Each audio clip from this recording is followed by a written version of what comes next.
Hoje quero falar acerca de termos uma atitude correta na vida.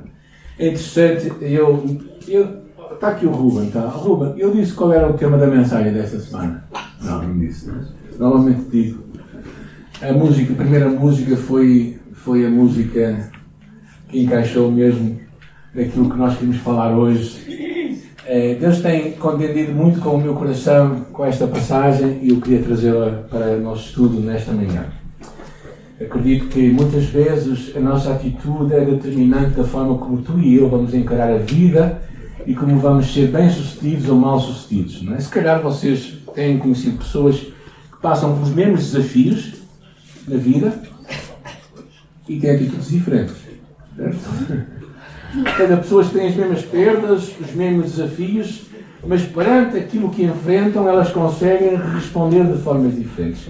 Se calhar até mesmo na tua vida, na minha vida, nós tivemos alturas na vida em que uma dificuldade menor teve mais consequências na nossa vida do que uma dificuldade maior. Porquê? Eu acredito que muito tem a ver com a nossa atitude diante dos desafios que nós enfrentamos. Tem muito a ver com a atitude que tu e eu temos para avançar ou ficarmos retidos na nossa caminhada na vida. Claro que alguns estão à procura de um mundo ideal, onde não exista problemas, crises, dificuldades, lutas. Bem, gente, mas se querem viver no mundo real, ou seja, se vocês querem viver e respirar, vocês vão ter, e vamos ter, dificuldades, problemas, desafios, obstáculos. Mas o mais importante de tudo é desenvolvermos em nós uma atitude diferente diante desses desafios, para termos uma vitória. Se calhar atualmente vem desafios que tu tiveste na tua vida que a tua atitude foi determinante como o enfrentavas estes desafios. Eu lembro-me de alguns nossos pessoais, familiares, como a nossa atitude foi determinante para conseguirmos vencê-los e sair deles mais fortes do que entramos neles. Lembro-me de nossos desafios como igreja local. A forma como nós encaramos os desafios foi determinante para nós sermos vitoriosos ou não. À minha mente vem imagens de 30 anos de igreja que estamos a celebrar este ano, né?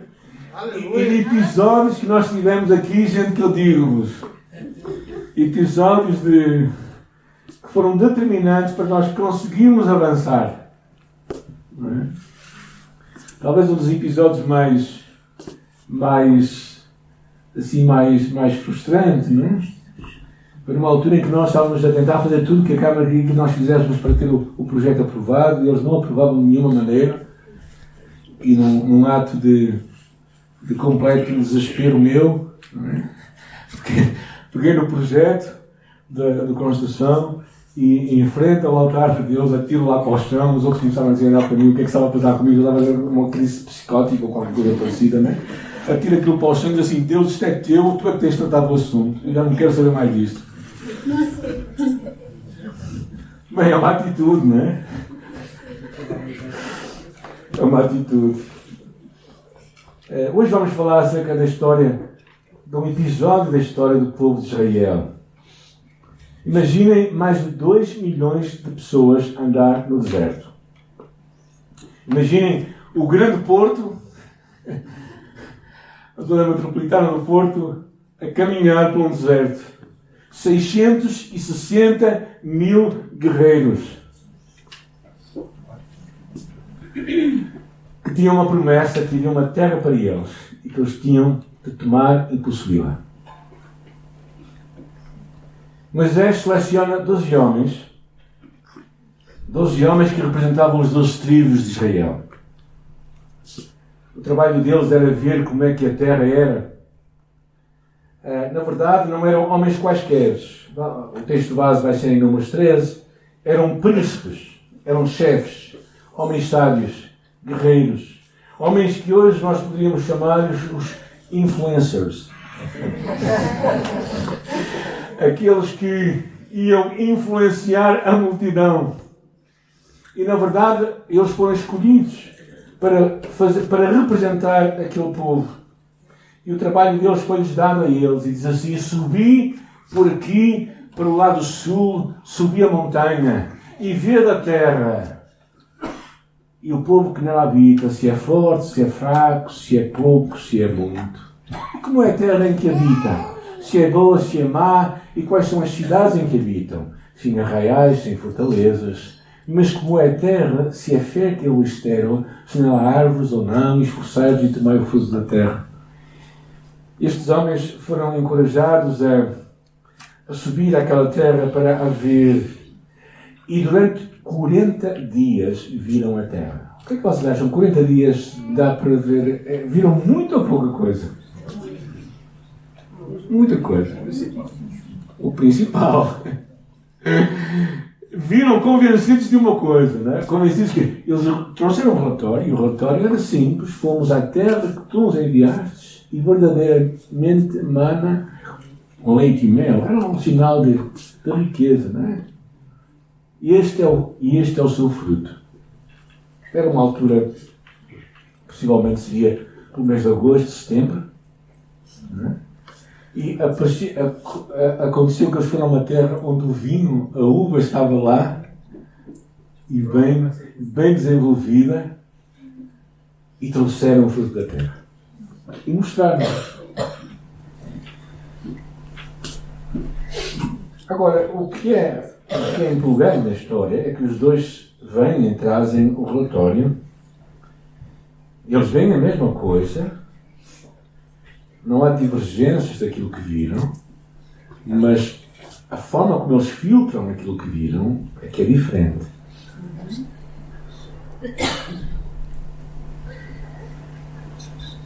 E o que nós percebemos nesta história era o que eu queria ver convosco. 3 grandes lições que eu acho que tem aqui nesta história. A primeira delas é que, mais do que as dificuldades ou lutas, por maior que elas sejam, importa a atitude com que tu e eu enfrentamos essas lutas. Porquê? Porque a atitude que tu tens, isso vai ser determinante para tu enfrentares e ser vitorioso ou não.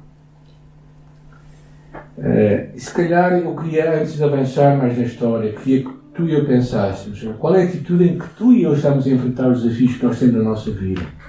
Há os desafios familiares que tu tens na tua casa, com os teus filhos, com a tua esposa, com o teu marido.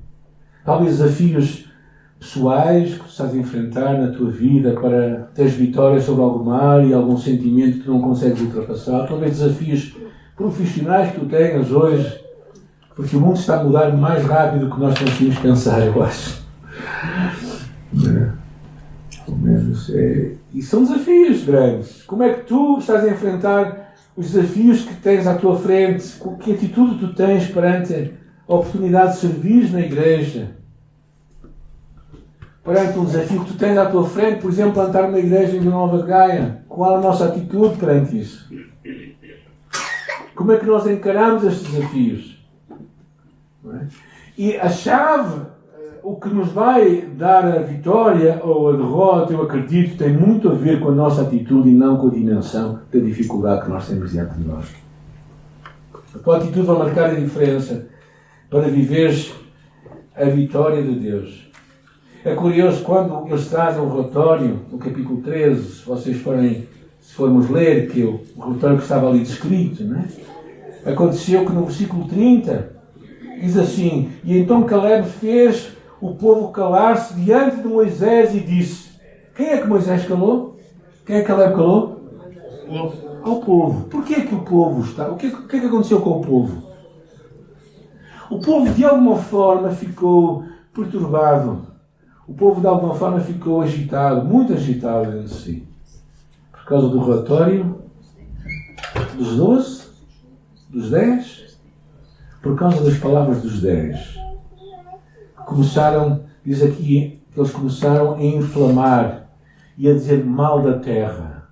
E puseram uma ênfase que naquela terra havia gigantes, havia homens fortes. Os Enaquins, da qual vinha a nascer Golias, que na história encontramos mais à frente com David. Algo aconteceu na narrativa bíblica que Caleb fez calar o povo. porque aqueles 10 influenciaram negativamente. E o que é que eu vejo aqui? Aqui há palavras que promovem e motivam e há palavras que destroem e desmotivam. Aquilo que nós falamos vai ajudar ou vai prejudicar os outros. A forma como nós usamos a nossa língua vai verdadeiramente levar pessoas para a frente ou vai fazer pessoas reterem-se para trás. Em vez de desafiar o povo à fé, à confiança, às promessas de Deus, eles começaram a inflamar o medo, possivelmente a desconfiança. E a palavra fala muito acerca do poder da língua, né? Diz assim, há alguns que falam como que espada penetrante, mas a língua dos sábios é saúde. Ou seja, as nossas palavras podem ser um dom demoníaco. Uma espada penetrante. Ou então, palavras que trazem cura. E Provérbios tem outra que diz: a morte e a vida estão no poder da língua, e aquele que ama comerá do seu fruto. É curioso isto, não é? Como é que a nossa língua, o nosso falar, aquilo que nós comentamos pode abençoar ou amaldiçoar, bem dizer ou trazer destruição à nossa volta. Como é que tu usas as suas palavras? Há pessoas que não conseguem falar nada bom sem depois dizer nada mal. É o que estava acontecendo aqui. Os 10 comentaram as coisas boas que ouvem, mas... E a ênfase foi no mas... E com aquilo eles subiram o que Deus estava a querer edificar na vida daquele povo. Agora, talvez a pergunta fique, mas como é que nós podemos destruir o poder das palavras? Como é que nós podemos enfraquecer o poder das palavras destruidoras? Através de palavras de encorajamento. E Caleb cria em Deus. E ele diz no capítulo 13, versículo 30, ele diz, e assim, e então Caleb fez calar o povo e disse, temos de subir e nos apoderar da terra, porque com certeza conseguiremos prevalecer contra ela. Ou seja, Caleb cria em Deus, nas promessas que Deus lhe tinha dado como incentivo, e ele incentiva o povo a serem homens e mulheres que acreditavam nas promessas de Deus. Porque Deus não dava palavras, Deus não dava promessas que não se iriam cumprir. O poder da língua é muito interessante, porque uma das coisas que está ligado é ao estarmos cheios do Espírito Santo. Reparem no texto que fala de sermos cheios do Espírito Santo. Diz assim, enchei-vos do Espírito Santo, como? Falando entre vós com salmos, hinos e cânticos espirituais, cantando e salmodiando ao Senhor no vosso coração, dando sempre graças por tudo. Em nome de nosso Deus e Pai e nosso Senhor Jesus Cristo. Ou seja, as tuas palavras revelam o que está dentro de ti. As tuas palavras vão ajudar outros a caminhar com Deus ou afastar outros de Deus. E Caleb fala ao povo e recorda a ele que serão vitoriosos porque essa era a palavra de Deus. Capítulo 14, versículos 7 e 8 diz assim, a terra por onde passamos para conhecê-la é extraordinária. Se o Senhor se agradar de nós, então nos estabelecerá nessa terra e dará para nós terra que mana leite e mel. Incrível, não é? O que Deus dará. Uma palavra de otimismo, uma palavra de perseverança, uma palavra de confiança. Então, na tua atitude, perante os desafios que tens na vida, algo que vai ser determinante é a forma como tu vais usar a tua boca. Se tu dizes, perante um desafio, eu não vou conseguir, tu já determinaste o que vai acontecer. O que é que vai acontecer? Hã? Tu não vais conseguir. Há um grande poder em nossas palavras. Não somente para nós próprios, mas também para os outros. E eu não estou a dizer que as palavras mudam as circunstâncias ou que os problemas são mudados pelas nossas palavras, mas a nossa atitude é determinante perante estas dificuldades. A segunda coisa que eu queria ver convosco, que eu acho que sai claramente desta palavra, é que o problema nunca está só fora de nós. O problema está sempre dentro de nós.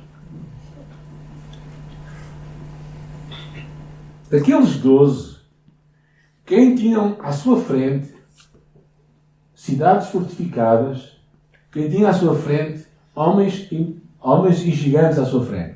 Daqueles 12, quantos tinham? Todos. Certo? Todos tinham as mesmas circunstâncias. Todos tinham os mesmos desafios. Todos tinham o mesmo exército. Caleb e Josué viram a mesma terra, o mesmo povo, mas a forma como processaram a informação, os filtros que usaram, foi totalmente diferente. Porque há coisas que tu e eu não podemos controlar. São as coisas que estão lá. Certo?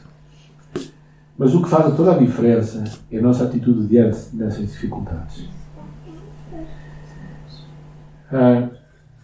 Este é o grande desafio de pessoas que têm episódios de depressão na sua vida também, naturalmente. É porque a forma de elas responderem aos desafios que têm à sua frente não é tão positiva quanto uma forma mais positiva de processar as dificuldades. Olhando para a tua vida pessoal, se calhar já tiveste alturas em que tu te podes lembrar que tinhas problemas relativamente grandes à tua frente, que tu conseguiste enfrentá-los com uma atitude de conquista e acreditar que Deus ia fazer algo diferente, mas houve alturas em que tu tiveste outras pequenas dificuldades e aquilo te deitou abaixo.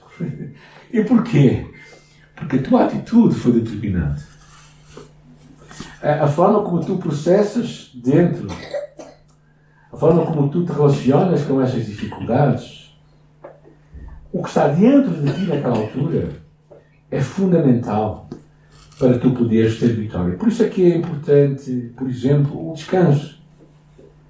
O termos um tempo de descanso semanal, no qual nós dizemos ao nosso corpo: não é tempo de guerrear, é tempo de descansar.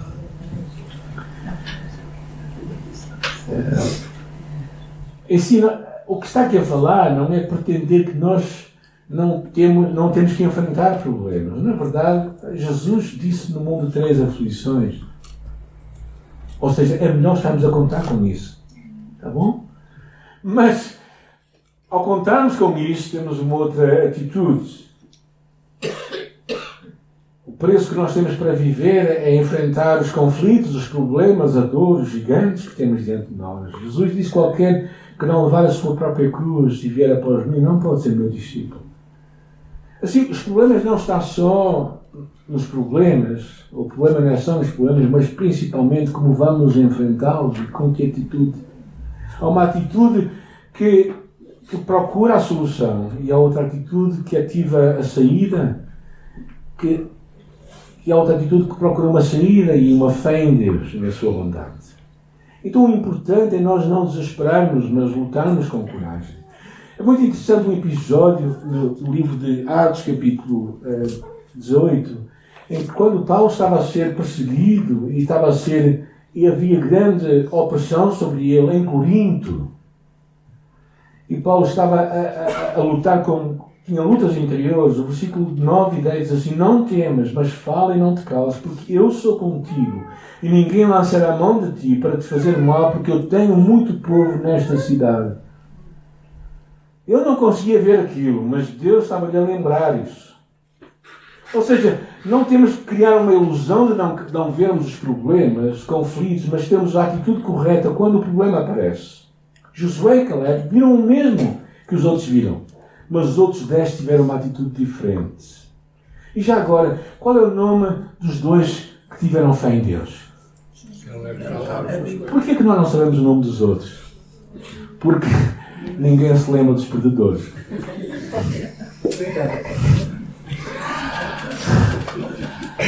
A verdade é esta, não é? E se nós queremos ser lembrados,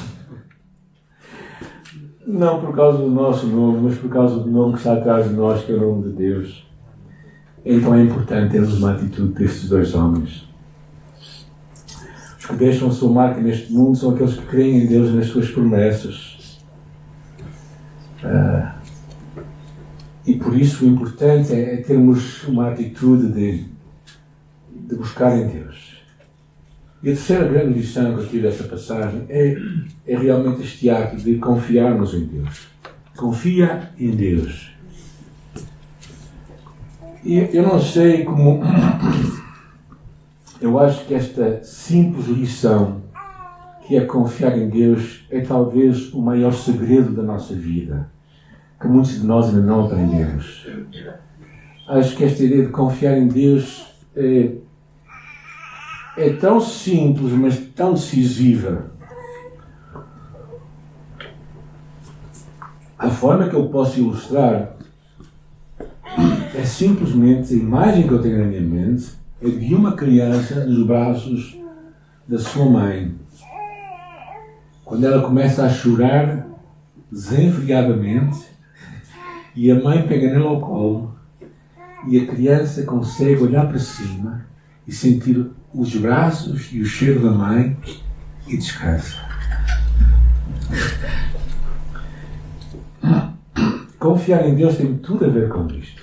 A passagem que eu escolhi para que nós guardássemos está lá em Provérbios 3, versículos 5 até 7, que diz assim: confia no Senhor de todo o teu coração e não te estribes, ou não te suportes no teu próprio entendimento. Reconhece-o em todos os teus caminhos e Ele endireitará as tuas veredas. Não sejas sábio aos teus próprios olhos. Teme ao Senhor e aparta do mal. Aqui três verbos que eu quero os encorajar. Primeiro, confiar de todo o coração. Não é confiar sem confiar. Confiar de todo o coração. É nos atirarmos a Deus e não dependermos do nosso próprio entendimento. Segunda coisa é esta ideia de reconhece-o em todos os teus caminhos. Tem a ver com quando nós chamamos para Deus, para o nosso dia-a-dia, para os nossos desafios diários, os nossos desafios que nós temos. Reconhecer Deus. Não é? Quando nós temos aquela notícia que nos deixa desarmados, não é? Aquela notícia que nos deixa sem chão, aquela notícia em que nós dizemos assim: e agora como é que vai ser? Aqui fala, reconhece-o em todos os teus caminhos. E para terminar, ele diz: olha, não sejas sábio aos teus próprios olhos. Teme ao Senhor. Torna Deus o centro da tua sabedoria, o centro do teu conselho, da tua orientação.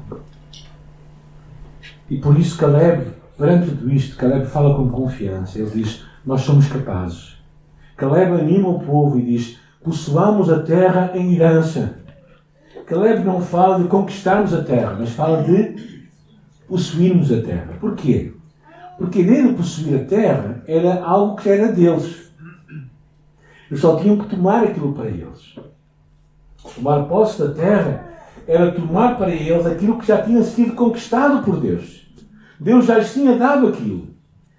E eu acho que isto faz toda a diferença. Caleb compreender que a conquista já tinha sido dada por Deus, mas que tomar posse tinha que ser ele a tomar. Ele tinha que entrar com o povo naquela terra. Estamos muito em breve a celebrar a ressurreição de Jesus. E lá no capítulo da ressurreição, 1 Coríntios capítulo 15, termina assim: onde está a morte o teu aguilhão, onde está a morte a tua vitória? Graças a Deus que nos dá a vitória por Cristo Jesus, nosso Senhor. Então a vitória que está disponível para ti e para mim está em Cristo que ressuscitou. Ressuscitou diante do maior desafio que o homem tem na vida, que é a morte. Todos morrem. Até os ricos e os médicos. Alguns congelam o seu corpo com a esperança de que um dia, porventura, haja uma cura para a sua doença. Bem, não vou debater este tema, mas a verdade é que todos nós sabemos que a morte é certa, tal como desde que começamos a viver, não é? As dificuldades que se apresentam na nossa vida irão ser ultrapassadas por uma fé ativa. Alguém disse, o medo bateu à porta, a fé foi atender, não estava lá ninguém.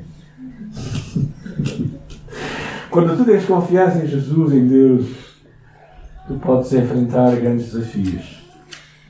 Gente, esta semana, nós como família enfrentamos alguns desafios. E é nessas alturas que nós vemos realmente onde está a nossa confiança. Vocês todos que já conhecem aquela história, não é? Daquele homem que passava as cataratas de Niagara de um lado para o outro, um malabarista, um equilibrista, um homem que atravessava, trapezista, que atravessava para o outro lado, e depois uma vez pegou num carro, e passou para o outro lado. E depois virou-se para a multidão que estava aplaudindo assim, então vocês acreditam que eu sou capaz de colocar alguém dentro deste carro e passar para o outro lado? E eles responderam, acreditamos. Mas ele depois perguntou, qual de vocês é capaz de entrar aqui? É nessa hora. Quando é que tu e eu vemos que confiamos em Deus? Quando nós temos que confiar. Sabes porquê? Porque tu e eu, se fores igual a mim, se tu fores carne como eu sou e osso como eu sou, tu vais tentar lutar e fazer o que podes fazer enquanto podes fazer. E Deus não está à espera de fazer coisas por ti que tu tens que fazer. Não é? Deus não está à espera de que Deus não vai substituir-te a ti. Isso é um princípio errado da vida. Mas Deus vai fazer aquilo que tu não podes fazer. Te dá descanso ao teu coração. Moisés, no capítulo 14, diz algumas coisas interessantes. Ele diz, a terra é boa. Ele diz, se Deus se agradar de nós, Ele vai nos dar. Só temos que ir e entrar. Mas o que aconteceu, vocês sabem o fim da história aqui, não sabem? O que aconteceu? O povo ouviu quem? A maioria? Sim. E morreu. E morreu. A maioria nem sempre leva para o caminho certo, ok, gente? Isto é uma pequena ilustração. Os 10 morreram. Hã? Os 10 morreram primeiro. Pois, sim. E os outros também foram com eles, atrás deles, não é? Ou seja, o que quer dizer que a maioria nem sempre é o melhor caminho para nós irmos. A vida do cristão muitas vezes é a vida de alguém que vai contra a corrente. Mas a chamada é para nós confiarmos em Deus. Moody tinha o hábito de correr. E correr com a sua sombra. E reparou que a sombra sempre lhe ganhava. Só havia uma altura em que a sombra não lhe ganhava. E quando ele se virava para o sol, e a sombra ficava sempre atrás dele. Quando nós olhamos para Jesus, nós vamos ganhar. Quando nós corremos voltados para Cristo, as nossas dificuldades, lutas, medos, Ele é mais poderoso do que nós. Então, eu quero só relembrar, para termos a atitude certa, é importante termos palavras que edificam.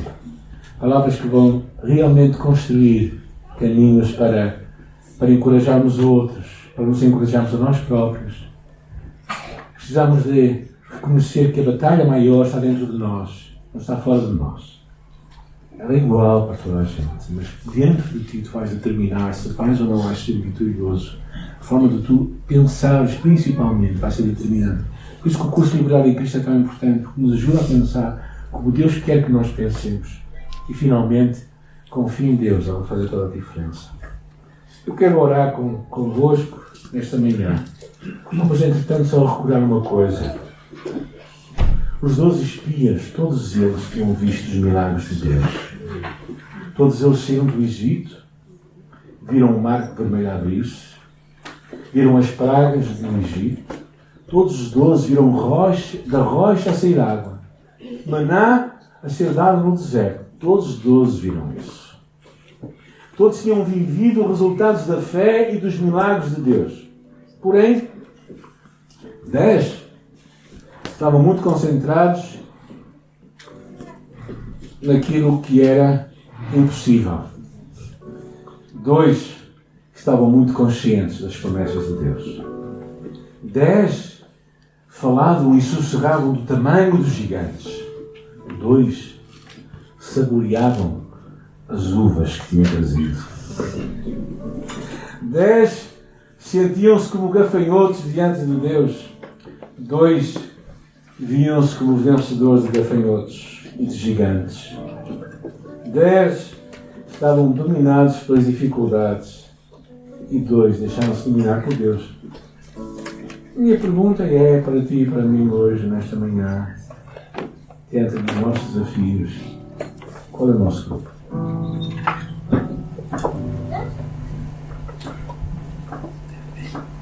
Qual é o nosso grupo nesta manhã?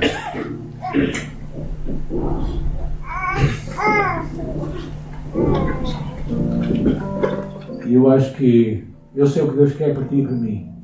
O que Deus quer para ti e para mim é que nós vivamos uma vida de fé. Porque sem fé é impossível agradar a Deus. Se não tiveres fé, se tu dependeres do que tu conseguiste granjear na vida, da sabedoria que tu conseguiste ter durante os anos que fizeste, das poupanças que tu amealhaste, da casa que tu construíste, do carro que tu tens, se tu quiseres basear a tua fé nisso, então tu vais estar sempre inseguro. E eu não estou a falar que nós não devemos ser sábios, que não devemos granjear e poupar. Não estou a dizer que não devemos semear bênção na vida de outros. Mas não é isso que nos vai fazer viver em vitória. A nossa vitória está no nosso Deus, que fez os céus e a terra. Aquele que enviou o seu Filho por ti e por mim, para que nós pudéssemos viver descansados e confiantes em Jesus. Nesta manhã eu te quero encorajar a ter a atitude certa na vida. Aprenderes a domar a tua língua, para com aquilo que tu falas promoveres bênção e construção de vidas. Quero te encorajar a perceberes que o que tu tens que trabalhar não é tanto o que está lá fora, mas é o que está cá dentro de ti, a tua atitude diante dos desafios que tu tens. E finalmente, a chave de tudo é saberes que Deus está contigo hoje, amanhã e sempre, e tu podes descansar nele.